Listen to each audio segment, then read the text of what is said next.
Have you ever experienced where you so very much want to deliver the meat of what it is that your heart is feeling, that which you know, you want to deliver the truth of your understanding, and yet you find that when it comes to delivery, people will want to tell you and nitpick you on which words you want to say. Happens to me. I've done it to other people. This kind of exchange, what exactly is it? We know that our words, our sentiment, our desires are coming from a place that is deep within. It's coming from our soul. It's coming from our spirit. It's that which is our true value, which we wish to relate to other people. And yet we find that our freedoms are being curtailed one way or another. Human beings tend to try and lord over one another in various different ways. And here, as I'm reopening the Bible this morning, this is my perhaps fifth take trying to make this recording. I'm reading Psalm 39. King David says, "I said, I will watch my ways and keep my tongue from sin. I will put a muzzle on my mouth so long as the wicked are in my presence. But when I was silent and still, not even saying anything good, my anguish increased.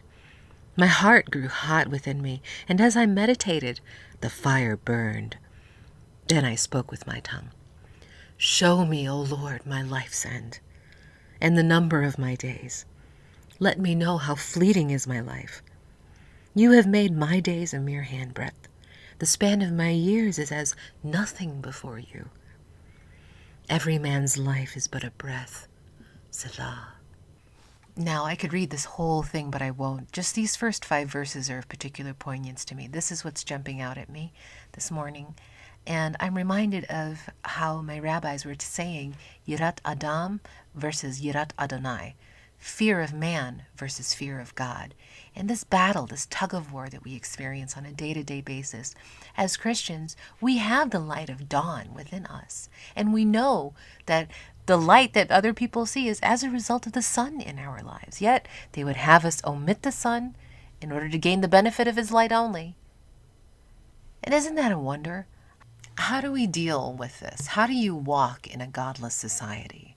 Do we just go on in sun blazing? I like that. In what ways do we do it? In what ways do we not? As we battle the sin-born nature that we have within us.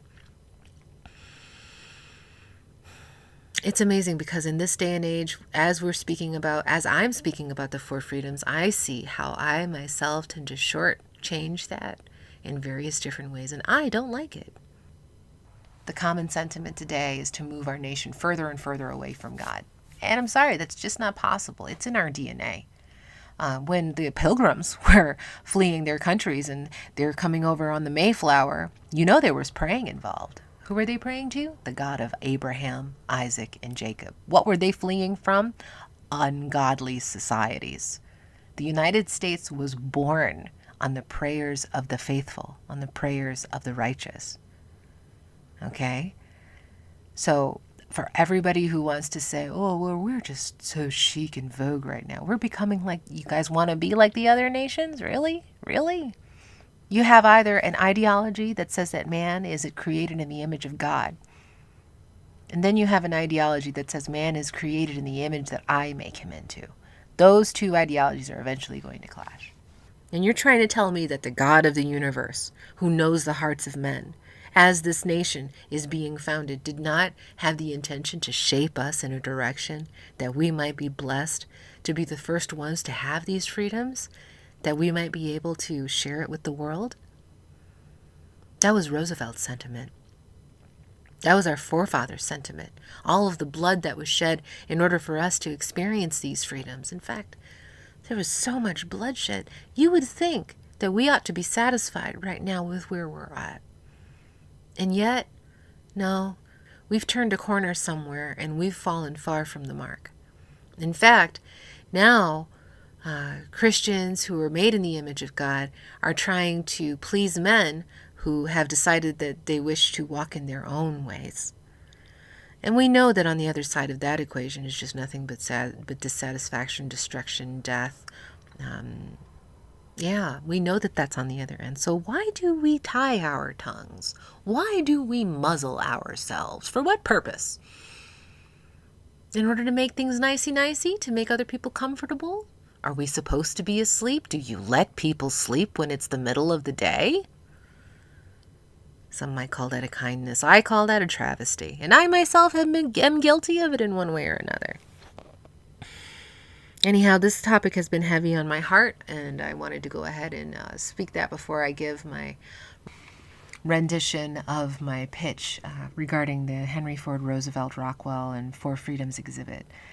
I'll do that a little later, though, so I want to thank you for listening to my morning rant. This has been Christian in the Morning, literally.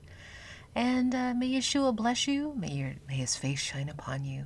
May you walk with the sun all day long, and may others benefit from the light of Christ in your life. Yeah, that's my prayer for you. May Jesus bless you.